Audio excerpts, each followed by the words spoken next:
जय श्री राम। जो भी इस वीडियो को लाइक करें उसके माता पिता की उम्र लंबी हो जाए। आप सभी लोग जानते हैं कि 4 जून को है इस ज्येष्ठ महीने की मासिक शिवरात्रि और प्रदोष व्रत। इसीलिए दोस्तों, आप लोगों को इस दिन पंडित जी द्वारा बताया गया अपनी अभी की ही समर्पण कथा में 5 कनेर के फूल वाला उपाय जरूर करना चाहिए। और दोस्तों, बहुत सारे लोगों ने तो यह वाला उपाय करना भी शुरू कर दिया है, पर बहुत सारे लोगों को उपाय समझ नहीं आया है, जिस कारणवश अभी तक 5 कनेर के फूल वाला उपाय नहीं कर पाए हैं।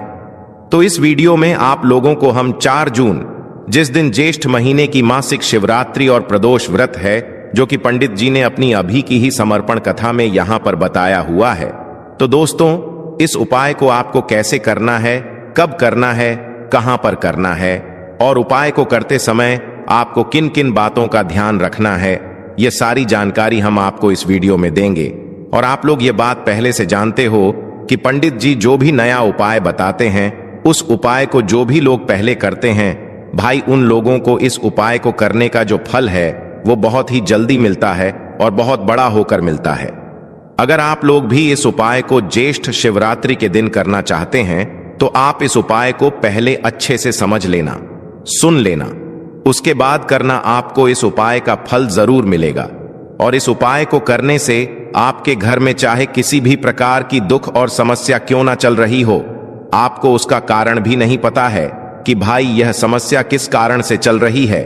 उसका कुछ भी कारण हो सकता है, जैसे पितृदोष हो सकता है या किसी भी तरह का मंगल दोष भी हो सकता है, और भी बहुत तरह के दोष होते हैं, कुछ भी हो सकता है। पर आपको इस उपाय को करने के लिए अपने दोष को पता लगाने की भी जरूरत नहीं है। ज्येष्ठ शिवरात्रि के दिन इस 5 कनेर के फूल वाले उपाय को आप लोगों को कर लेना है। दोस्तों, अब हम समझते हैं इस वाले उपाय को हमें करना किस समय है। तो सबसे पहली बात दोस्तों, हम समझते हैं कि ये 5 कनेर के फूल वाला उपाय करना किसको है। तो देखिए, यहां पर सीधी सी बात है कि ये 5 कनेर के फूल वाला जो उपाय है, ये किस लिए किया जा रहा है। यह मनोकामना को पूर्ण करने के लिए किया जा रहा है, या आपके जीवन में जो दुख और परेशानियां हैं उनको दूर करने के लिए किया जा रहा है, या आपका कोई बड़ा काम है जो कि नहीं हो पा रहा है, आप उसके लिए इस उपाय को कर सकते हो। तो सीधी सी बात यह है कि आप अपनी किसी भी प्रकार की मनोकामना के लिए इस वाले उपाय को कर सकते हो। तो यह उपाय वह व्यक्ति कर सकता है जिस व्यक्ति को अपनी किसी भी प्रकार की मनोकामना भगवान शिव जी से पूर्ण करवानी हो। और अगर कोई भी माताएं बहनें जो है अपने घर की सुख और शांति के लिए, घर में धन समृद्धि को बढ़ाने के लिए वाला उपाय करना चाहती हैं, तो घर की जो बड़ी माताएं बहनें होंगी वह इस 5 कनेर के फूल वाले उपाय को विशेष रूप से करें, क्योंकि माताएं बहनें घर की लक्ष्मी होती हैं।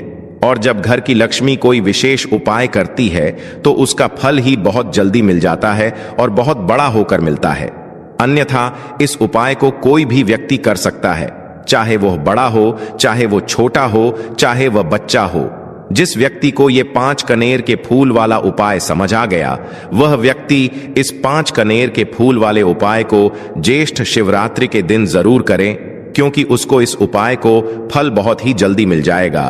क्योंकि ज्येष्ठ शिवरात्रि के दिन भगवान शिव जी बहुत आसानी से प्रसन्न हो जाते हैं। तो आइए अब हम समझते हैं कि इस 5 कनेर के फूल वाले उपाय को आपको करना कैसे है, और इस उपाय को करने का जो समय है वो क्या है। तो देखिए, इस ज्येष्ठ शिवरात्रि के दिन किए जाने वाले ये 5 कनेर के फूल वाला जो उपाय है, यह मुख्य रूप से सुबह के समय होगा। किस समय होगा? सुबह के समय होगा।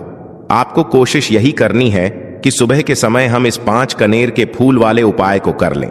पर किसी कारणवश अगर आप सुबह इस उपाय को ना कर पाओ, आपको कहीं काम से जाना हो या किसी और काम की वजह से आप उपाय को ना कर पाओ, तो आपके पास फिर दूसरा मौका रहेगा, जो कि शाम के समय का रहेगा, प्रदोष काल का रहेगा। अब भाई, प्रदोष काल का समय भी एक बहुत ही लोगों के मन में प्रश्न बन जाता है कि भाई यह समय होता कब है, कितने बजे से लेकर कितने बजे के का यह समय होता है, ताकि हमें उपाय के लिए जो है करने का समय पता लग जाए। तो हम आपको बता दें, प्रदोष काल का जो एक समय होता है, शाम का समय, वो होता है शाम के 6 बजे से लेकर शाम के 7 बजे के बीच का। इस समय के बीच में आप उपाय को करेंगे तो आपको उस उपाय का जरूर फल मिलेगा। तो शाम के 6 बजे से लेकर शाम के 7 बजे के बीच में आप लोग इस 5 कनेर की फूल वाले उपाय को कर सकते हो। तो भैया बहुत सारे लोग यहां पर ये प्रश्न भी जरूर करेंगे कि भाई हम तो नौकरी पे जाते हैं, हम अपनी ड्यूटी पे जाते हैं और आने में हमें देर हो जाती है, तो उस जगह पर हमें क्या करना चाहिए।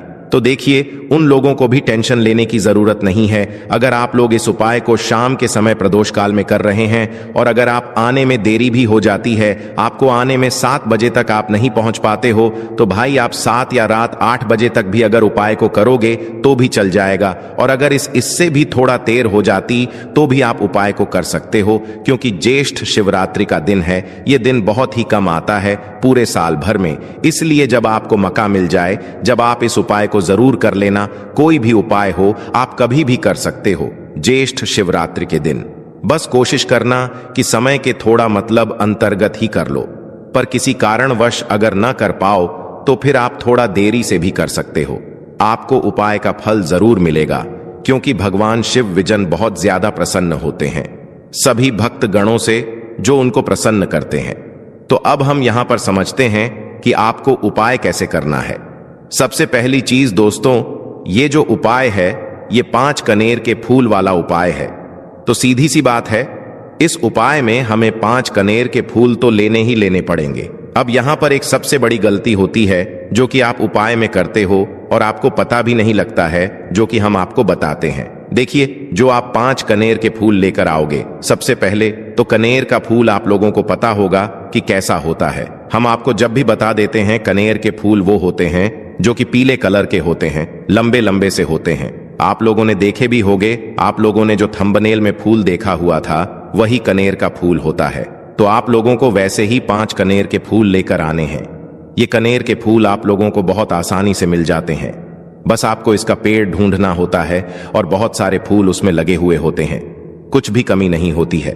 बस दोस्तों, आपको यहां पर ध्यान इस बात का रखना है कि अगर यह 5 कनेर के फूल जो है, मतलब कनेर के फूल का पेड़ जो है कहीं बाहर लगा हुआ है, वो किसी के अंडर में नहीं लगा हुआ है, किसी का वो पेड़ नहीं है, तो आप बिना पूछे जो है वह कनेर के फूल तोड़कर ला सकते हो।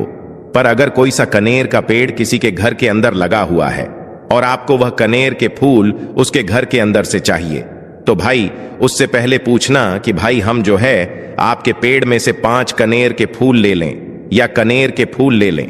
भाई पहले उससे पूछना, क्योंकि ये वाले जो 5 कनेर के फूल आप लोग ले रहे हो, ये उपाय के लिए ले रहे हो। और भगवान शिव जी को उपाय जब हम करते हैं तो भाई पूर्ण रूप से जो है हम पूरे विधि विधान से करते हैं। तो इसलिए अगर आप किसी के घर में के अंदर जो पेड़ लगा हुआ है कनेर का, उस पेड़ से अगर ये फूल ले रहे हो, तो भाई पहले उस घर के मुखिया से पूछ लेना कि हम आपके पेड़ से कनेर के फूल ले लें। अगर वो हाँ कह देता है तो भाई उसके बाद आप उसके पेड़ से 5 कनेर के फूल ले लेना। अगर कोई कनेर का पेड़ जो है ऐसे ही बाहर लगा हुआ है, खुले में लगा हुआ है, उस पर किसी का भी कब्जा नहीं है, तो वो आप जो है बिना पूछे भी उस पेड़ में से तोड़ सकते हो। पर किसी के घर के अंदर लगा हुआ है तो उससे सकर ही 5 कनेर के फूल उसके पेड़ में से लेना। अब आपके पास 5 कनेर के फूल भी आ चुके हैं। अब दोस्तों, कनेर के फूल के साथ में क्या हमें सीधा उपाय करना है या कुछ सामग्री भी लेकर जाना है? तो देखो, कोई भी उपाय जब हम करते हैं तो सीधा हम उपाय जाकर नहीं करते हैं, उससे पहले हम भगवान शिव जी की पूजन अर्चना भी करते हैं। तो देखो, अगर यह उपाय आप सुबह के समय कर रहे हो, प्रातः काल कर रहे हो, तो आप लोगों को अपने साथ में कम से कम 1 लोटा जल तो जरूर लेकर जाना ही जाना है। ज्येष्ठ शिवरात्रि का दिन रहेगा, वैसे ही माताएं बहनें अपनी पूजन सामग्री लेकर जाएंगी, तो उन लोगों के लिए कोई दिक्कत नहीं है जो प्रतिदिन शिव जी के मंदिर जाते हैं या ज्येष्ठ शिवरात्रि के दिन अपनी पूरी पूजन सामग्री लेकर जाएंगे। भाई वो वैसे के वैसे ही लेकर जाएं, यह बात उनके लिए है जो कुछ भी लेकर नहीं जाएंगे। भाई वो बस 1 लोटा जल तो जरूर लेकर जाएं। अगर वह इस उपाय को 5 कनेर के फूल वाले उपाय को कर रहे हैं, उसी के बाद में दोस्तों शाम के समय की बात करें तो भाई शाम के समय अगर आप लोग इस 5 कनेर के फूल वाले उपाय को कर रहे हो, तो अपने साथ में एक गोल बाती का घी का दीपक जरूर लेकर जाना। जो घी का दीपक लोगे वो आटे का होना चाहिए। आटे का होने के साथ में उसके अंदर गोल बाती रखा आएगी। वो गोल बाती आप अपने हाथों से बनाओगे तो ज्यादा बेहतर होगा। साथ ही में उस दीपक के अंदर जो मतलब चीज डलेगी वो डालेगी शुद्ध देसी गाय का घी। उसके अंदर शुद्ध देसी गाय का घी ही डालना, ना भैंस का डालना, ना मिलावटी बाजार का घी डालना। इस बात का भी आप लोग ध्यान रखना। अगर आपको उपाय का पूर्ण फल चाहिए तो भाई करना क्या है, देखो सुबह अगर उपाय कर रहे हो ना, तो अगर 12 बजे तक भी उपाय करोगे तो भी कोई दिक्कत वाली बात नहीं है, कर सकते हो। ज्येष्ठ शिवरात्रि का दिन बार बार नहीं आता है, आपको पहुंचना है। सबसे पहले तो अपने घर के पास में जो शिव मंदिर हो, शिवालय हो, जहां पर शिवलिंग विराजित हो, वहां पर आप लोगों को पहुंच जाना है। अब वहां पर पहुंच करके सीधा हमें जाकर उपाय करने लग जाना है।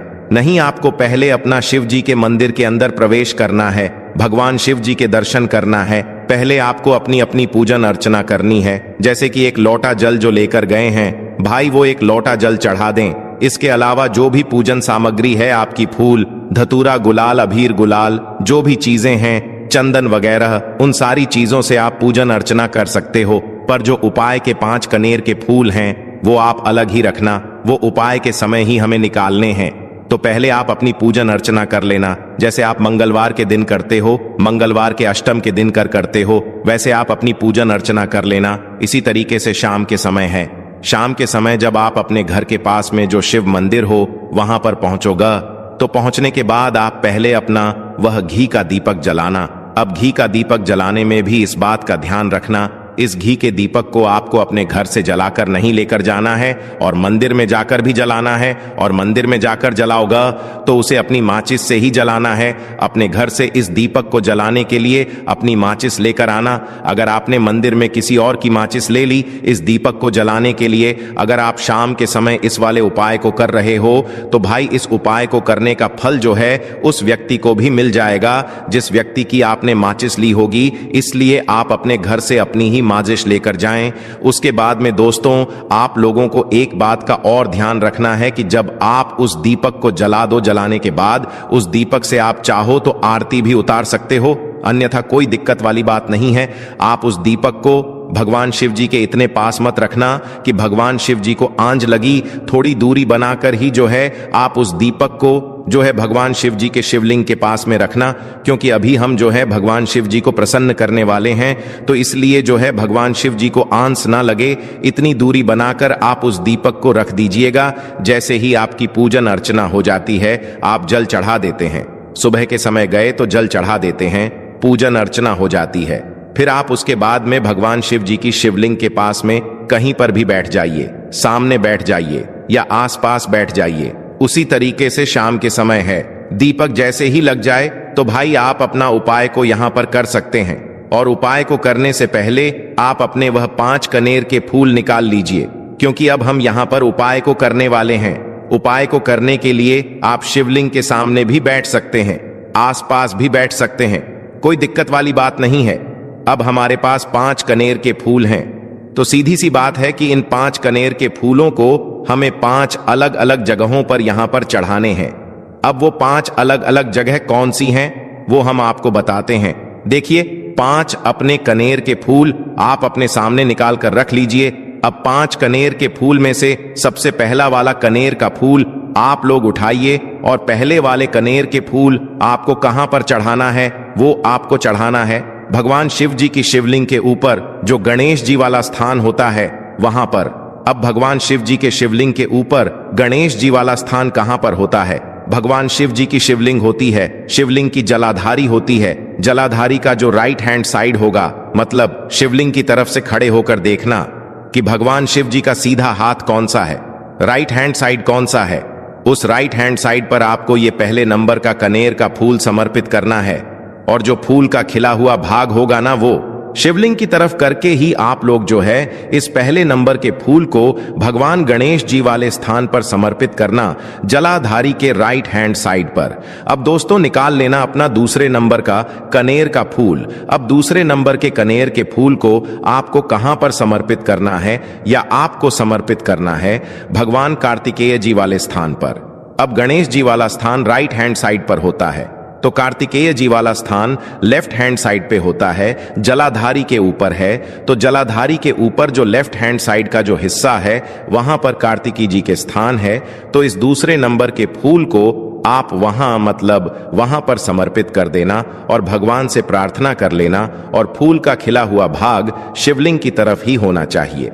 अब बात आती है तीसरे कनेर के फूल की, तो तीसरे कनेर के फूल को भी आपको लेना है, और इस तीसरे कनेर के फूल को आपको माता अशोक चंद्र जी वाले स्थान पर समर्पित करना है।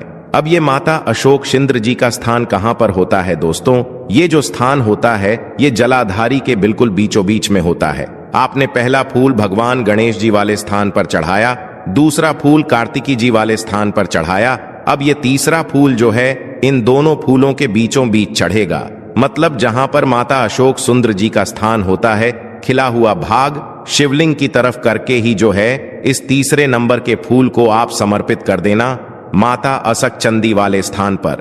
अब बात आती है चौथे नंबर के फूल की। तो दोस्तों जो चौथे नंबर का फूल होगा ये आप लोगों को कहां पर समर्पित करना है? ये आप लोगों को समर्पित करना है भगवान शिव जी की शिवलिंग के ऊपर जो एक पात्र टंगा हुआ होता है, जिससे बूंद बूंद करके जल टपकता है, जिसके अंदर शिव जी की 5 बेटियों का स्थान होता है, जया विष हरा शामली बारी दौतली और देव। उस पात्र के अंदर जो है आप लोगों को क्या करना है? ये चौथे नंबर के फूल को समर्पित करना है। अगर किसी कारणवश आपका वह पात्र जो है शिवलिंग के ऊपर जो पात्र टंग होता है, जिससे बूंद बूंद करके जल टपकता है, वह पात्र उपस्थित ना हो, तो आपको क्या करना है कि शिव जी की 5 बेटियों का नाम लेकर जया विष हरा शामली बारी दौतली और देव का नाम लेकर जो है इस चौथे नंबर के फूल को आपको जलाधारी के ऊपर ही कटी शिवलिंग का जो कटी भाग होता है, मतलब जलाधारी के ऊपर ही जो भाग होता है वहां पर समर्पित कर देना इस चौथे नंबर के फूल को। उसके बाद में दोस्तों बात करते हैं आखिरी नंबर के 5वें नंबर के फूल को, जो कि आखिरी फूल है हमारा। इस 5वें नंबर के फूल को आपको क्या करना है? अगर आपके मतलब जिस मंदिर में आप गए हो वहां पर अगर त्रिशूल लगा हुआ है, तो भाई त्रिशूल का एक मध्य भाग होगा जहां से वो त्रिशूल के 3 भाग निकले हुए होंगे, तो आपको वो त्रिशूल का एक मध्य भाग देख लेना है। उस मध्य भाग पर आपको इस 5वें नंबर के कनेर के फूल को छुआ है, स्पर्श कराना है, और स्पर्श कराने के बाद इस 5वें नंबर के फूल को आपको क्या करना है? भगवान शिव जी की शिवलिंग के ऊपर समर्पित कर देना है। अब दोस्तों अगर वह मतलब जो है त्रिशूल ना भी हो आपके मंदिर में उपस्थित, तो आप सीधा सीधा ये जो 5वें नंबर का कनेर का फूल है या भगवान शिव जी की शिवलिंग के ऊपर समर्पित कर देना। बस ध्यान इस बात का रखना कि जो खिला हुआ भाग है फूल का वो सामने की तरफ होना चाहिए, जलाधारी की तरफ होना चाहिए, और डंडी का जो भाग है वो शिवलिंग के पीछे की तरफ होना चाहिए फूल की। तो इस बात का आप लोगों को ध्यान रखना है। जैसे ही आप लोग को ये 5 फूल समर्पित कर देते हैं, वहीं पर भगवान शिव जी के शिवलिंग के पास में बैठकर जो है हाथ जोड़कर विनती कर कर अपनी वह मनोकामना बोलना, जिस मनोकामना के लिए आप लोग यह वाला उपाय कर रहे हो। अपनी वह दुख और समस्या बोलना जिसके लिए आप लोग अपना ये वाला उपाय कर रहे हो। अपनी किसी भी एक मनोकामना के लिए ये वाला उपाय करना। 2-3 मनोकामना एक साथ मत बोलना, कोई भी एक मनोकामना बोल देना। अपने 5वें नंबर के फूल को चढ़ाने के बाद और चढ़ा दो तो भाई 2 मिनट भगवान शिव जी के नाम का जाप कर लेना। उसके साथ में दोस्तों आपका ये उपाय यहाँ पर पूर्ण हो जाता है और आप अब भगवान शिव जी के दर्शन करके उनको धोख देकर अपने घर पर वापस जा सकते हो। इसी के साथ में दोस्तों इस उपाय को करने से आपको बहुत ही बड़ा फल मिलेगा। आपकी मनोकामना बहुत ही जल्दी पूर्ण होगी और आपको इस उपाय को करने का फल भी बहुत ही बड़ा होकर मिलेगा।